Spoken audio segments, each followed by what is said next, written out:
살아계신 하나님, 이 새벽에 우리의 영혼을 깨워주시고 기도하고 싶은 마음 주시고 기도의 자리로 인도하여 주셔서 감사드립니다. 이 기도의 자리 가운데 함께 하시는 성령님을 인정하고 환영하고 모셔드립니다. 성령 하나님, 이 새벽에 우리의 기도의 문을 활짝 열어 주시옵소서. 기도 가운데 더 분명하고 세밀한 주님의 음성을 들려 주시옵소서. 하늘의 신령한 능력과 은혜들로 성령 충만한 시간이 되어질 수 있도록 함께하여 주시옵소서. 오늘 주신 이 하루도 하나님의 말씀에 순종한 하루 되어지기를 원합니다.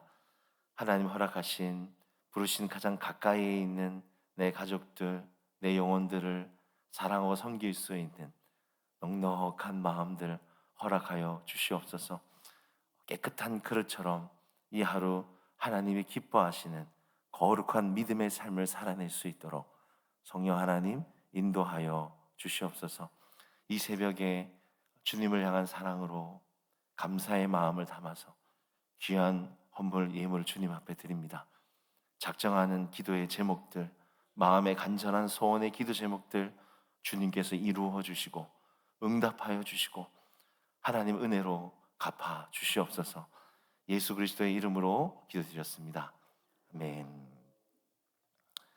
오늘 우리에게 주신 하나님의 말씀은 스가랴서 14장 8장 14절에서부터 23절까지 말씀입니다. 스가랴서 8장 14절에서부터 23절까지 말씀입니다. 제가 본 성경으로는 구약 1319쪽이 되겠습니다. 14절에서부터 우리 한 절씩 교독하시고 마지막 23절을 합독하시겠습니다. 만군의 여호와가 이같이 말하노라. 너희 조상들이 나를 경노하게 하였을 때 내가 그들에게 재앙을 내리기로 뜻하고 뉘우치지 아니하였으나 내가 다시 예루살렘과 유다 족속에게 은혜를 베풀기로 뜻하였나니 너희는 두려워하지 말지니라. 너희가 행할 일은 이러하니라. 너희는 이웃과 더불어 진리를 말하며 너희 성문에서 진실하고 화평한 재판을 베풀고 마음에 서로 해하기를 도모하지 말며 거짓 맹세를 좋아하지 말라. 이 모든 일은 내가 미워하는 것이니라. 여호와의 말이니라. 만군의 여호와의 말씀이 내게 임하여 이르시되 만군의 여호와가 이같이 말하노라. 넷째 달의 금식과 다섯째 달의 금식과 일곱째 달의 금식과 열째 달의 금식이 변하여 유다 족속에게 기쁨과 즐거움과 희락의 절기들이 되리니 오직 너희는 진리와 화평을 사랑할지니라. 만군의 여호와가 이와 같이 말하노라. 다시 여러 백성과 많은 성읍의 주민이 올 것이라. 이 성읍 주민이 성읍에 가서 이르기를 우리가 속히 가서 만군의 여호와를 찾고 여호와께 은혜를 구하자 하며 나도 가겠노라 하겠어. 많은 백성과 강대한 나라들이 예루살렘으로 와서 만군의 여호와를 찾고 여호와께 은혜를 구하리라. 만군의 여호와가 이와 같이 말하노라. 그날에는 말이 다른 이방 백성 10명이 유다 사람 하나의 옷자락을 잡을 것이라. 곧 잡고 말하기를 하나님이 너희와 함께 하심을 들었나니 우리가 너희와 함께 가려 하노라 하리라 하시니라. 아멘. 오늘 이 새벽에 기도의 자리에 나오신 여러분 한 분 한 분을 사랑하고 축복합니다. 새벽에 응답하시는 하나님을 만날 수 있는 복된 시간이 되었으면 좋겠습니다. 스가랴서는 이 포로지에 돌아온 그 백성들에게 이 중단된 성전 공사를 다시 세우도록 격려하는 말씀입니다. 다시 하나님의 말씀을 통해서 잠들어 있는 그 영혼들을 깨우시는 것이죠. 그래서 스가랴 이 구절을 한번 보시면 앞에 1장에서부터 6장까지는 이 8개의 환상의 내용들이 기록되어져 있습니다. 이 환상들의 그 핵심은 어떻게 하면 이 예루살렘 성전을 다시 건축하고 그 도성을 회복할 것인가, 외적인 것에 그 초점이 맞춰져 있는 것이죠. 그리고 이어지는 7장과 8장은 이 성전의 외적인 것보다 내적인 이 신앙의 내면의 본질을 말씀하고 계신 것입니다. 오늘 본문은 특별히 앞장 7장에 이어서 또 금식에 대한 메시지가 나오고 있습니다. 이것은 금식을 강조하는 것이 아니라 참된 금식의 본질이 무엇인지를 알려주시는 것입니다. 오늘 본문을 통해서 두 가지를 생각해 봤으면 좋겠습니다. 첫 번째는 금식의 목적입니다. 목적. 오늘 본문의 바로 앞장이죠. 7장 3절에 보시면 하나님의 백성들이 하나님께 중요한 질문을 했습니다. 왜 금식을 해야 합니까? 포로지에서 70년 동안 아픔을 가지고 금식을 해왔는데 이제 성전을 지었는데도 금식 계속해야 됩니까? 이 질문을 했어요. 하나님께서는 오늘 이 질문에 대한 대답을 오늘 본문에 이어서 또 하고 계신 것입니다. 여러분, 오늘 읽은 오늘 본문 8장 19절을 한번 보십시오. 만군의 여호와가 이같이 말하노라. 넷째 달의 금식과 다섯째 달의 금식과 일곱째 달의 금식과 열째 달의 금식이 변하여 유다 족속에게 기쁨과 즐거움과 희락의 절기들이 되리니 오직 너희는 진리와 화평을 사랑할지니라. 여러분, 여기 보시면 금식이 참 많죠. 많은 금식들을 했다는 것을 알 수 있습니다. 넷째 달의 금식, 다섯째 달의 금식, 일곱째 달의 금식, 열째 달의 금식. 여러분, 그렇다면 왜 이렇게 많은 금식들을 하는 것일까요? 그것은 이 금식들을 통해 과거 나라가 무너졌을 때의 그 사건들을 잊지 않기 위한 방법입니다. 어떤 사건들이었을까요? 제가 좀 찾아보니까 이 넷째 달은 성벽이 둘렸던 사건이고, 다섯째 달은 성전이 무너졌고, 일곱째 달은 예루살렘 백성들이 이집트로 도망한 날이었고, 열째 달은 성주의가 포위돼 망한 날이었습니다. 네 개의 달마다 그 사건들을 하나하나 기념하며 애통하는 것입니다. 내가 당한 그때의 수치, 아픔, 그것들을 금식하며 우리 잊지 말자, 이거죠. 그런데 더 중요한 것은 이 금식들이 단순히 내 비참하고 아픈 사건들만 잊지 않으면 되는 것입니까? 아니죠. 더 중요한 것을 기억해야 합니다. 왜 무너졌는가? 왜 망했는가? 그때 내가 왜 수치를 당했는가? 이거 잊지 않는 것이 더 중요한 것이죠. 그래서 여러분 19절에 보시면 그 마지막에, 맨 마지막 구절에 하나님이 이 금식을 해야 하는 목적을 붙여주셨습니다. 19절 맨 마지막을 보시면 오직 너희는 진리와 화평을 사랑할지니라. 여러분, 이게 중요합니다. 진리와 화평. 진리와 화평을 사랑해야 한다. 하나님께서 그 백성들에게 말씀하신 이 진리와 화평을 사랑하는 것, 이 중요한 것들을 사랑하지 않았기 때문에 성벽과 성전이 무너졌고 적들에게 포위를 당했고 수치와 부끄러움을 당했다라는 거죠. 너희들 이거 잊지 않기 위해서 이 금식 절기한다 말씀하고 계신 거예요. 여러분 16절과 17절에도 한번 보십시오. 16절에 보시면 너희가 행할 일은 이러하니라. 너희는 이웃과 더불어 진리를 말하고 너희 성문에서 진실하고 화평한 재판을 베풀고 마음에 서로 해하기를 도모하지 말며 거짓 맹세를 좋아하지 말라. 이 모든 일은 내가 미워하는 것이니라. 여호와의 말씀이니라. 여기 보시면 너희가 행할 일은 이러하니라. 여러분, 하나님이 그 백성들에게 진짜 원하는 뜻은 성전의 건물을 새롭게 짓고 금식을 하냐 안 하냐의 문제가 아닙니다. 더 중요한 것은 진짜 본질은 말씀에 순종하는 것입니다. 이 공동체가 진리를 말하고 화평하는 것이죠. 말씀에 순종하는 게 더 중요하다는 거예요. 너희가 행할 일을 이러하니라. 오늘 이 말씀은 하나님 보시기에는 너희가 지금 몸은 예루살렘으로 고향으로 돌아왔지만 마음은 돌아오지 않았다. 마음은 변하지 않았다. 지금 돌아와서 문제는 절기와 예배만 드리고 금식의 절기는 지키는데 꼬박꼬박 그거는 드리는데 진리와 화평은 없는 것입니다. 예배만 드리고 있는 것이죠.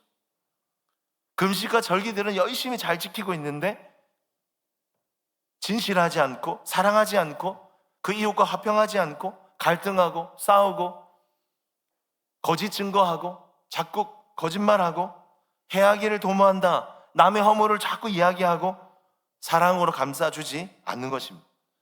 하나님은 이런 예배와 절기와 금식 하지 말라는 것입니다. 말씀이 없는 성전, 말씀의 순종이 없는 성전, 무슨 의미가 있다라는 것이. 몸이 돌아와도 마음이 변하지 않으면, 그 마음의 진리와 화평에 대한 순종이 없다면 보러 귀하는 소용이 없고 성전의 건축, 건물, 금식의 절기, 말씀이 없다면 아무 소용이 없다는 말씀하고 계십니다. 여러분, 우리 자신의 중심을 돌아보았으면 좋겠습니다.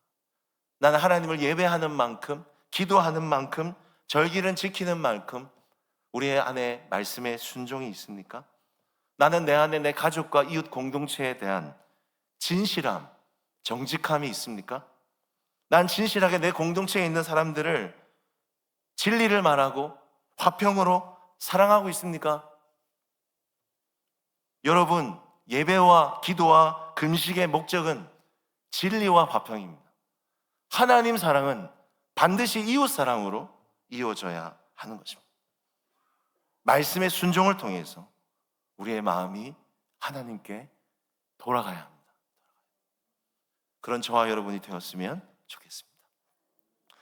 두 번째로 오늘 한 가지 더 본문을 보시면 하나님께서는 금식의 유익에 대해 말씀하고 계십니다.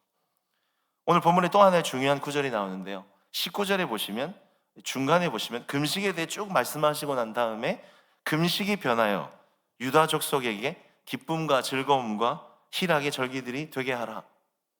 어떤 의미입니까?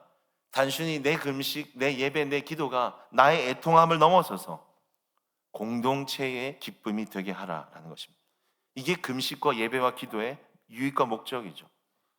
이 금식의 절기가 단순히 내 상처, 내 아픔을 기억하고 내 경건, 내 문제를 넘어서서 해결하기 위한 금식이 아니라 유다 족속에게, 내가 속한 가족 공동체, 교회 공동체를 화합하고 사랑할 수 있는 너 그런 기쁨이 되라 말씀하고 계신 것입니다.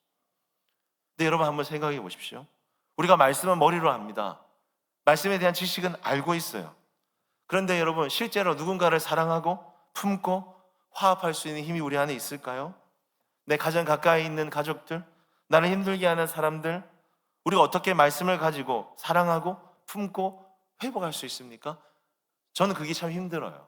그게 잘 안 됩니다. 쉽지 않습니다. 왜냐하면 우린 죄악된 본성들을 가지고 있기 때문에. 이 죄악된 본성이 끊임없이 저에게 말합니다. 넌 네 자신을 사랑해라. 네가 원하는 대로 말하라. 너가 가까운, 너 친한 사람들하고 좋아하는 사람들하고 살아라.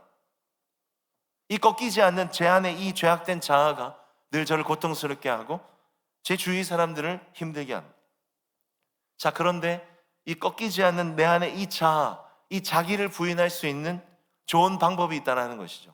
그것이 금식기도입니다. 금식기도. 여러분, 금식기도 해보셨죠?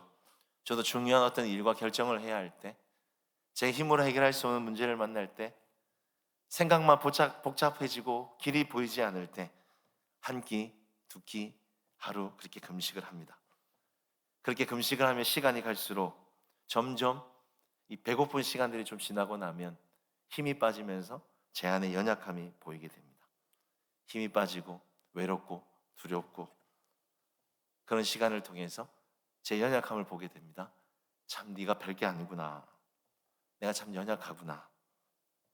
점점 제가 죽어지며 제 자신이 꺾이는 거예요. 비워지는 것이죠.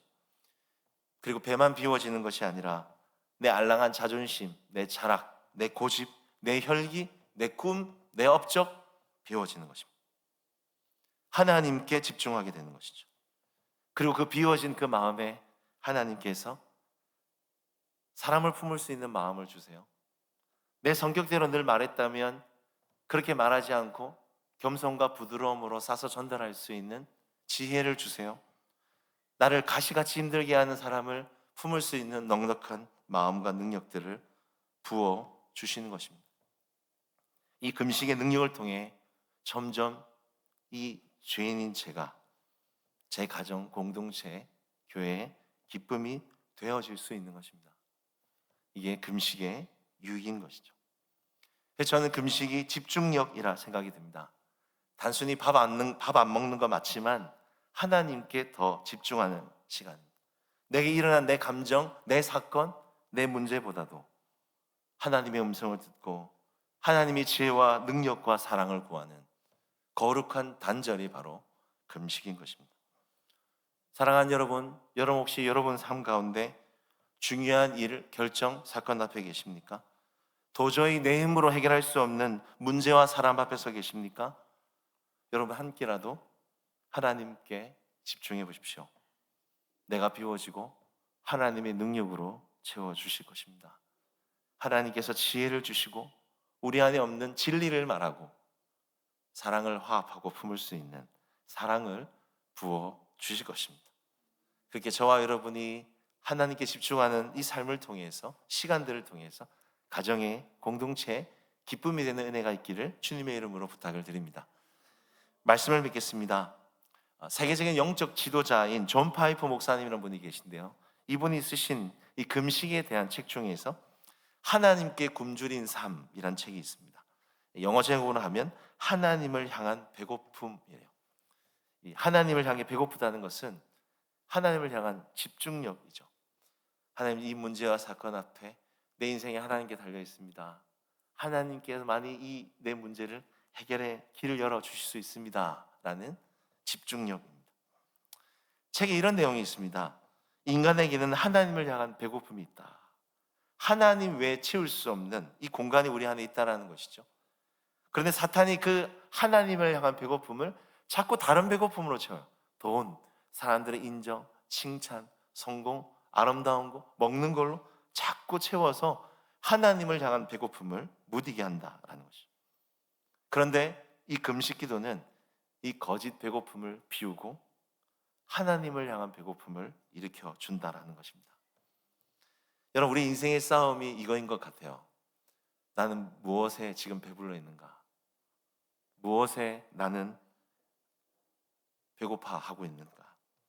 사랑하는 여러분, 우리가 사단의 거짓 배고픔에 속지 않았으면 좋겠습니다. 예수님 외에 너무 많이 드시지 마십시오.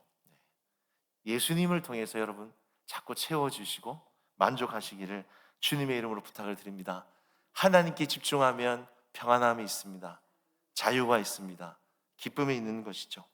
인생의 중요한 문제와 사건 앞에서 우리가 금식 기도하셨으면 좋겠습니다. 예수님의 능력과 지혜와 사랑으로 배불러 지시기를 소망합니다. 그래서 우리에 있는 그 공동체가 더 기쁨과 자유함과 은혜가 넘치는 복된 저와 여러분 되셨으면 되시기를 주님의 이름으로 부탁을 드립니다. 기도하겠습니다.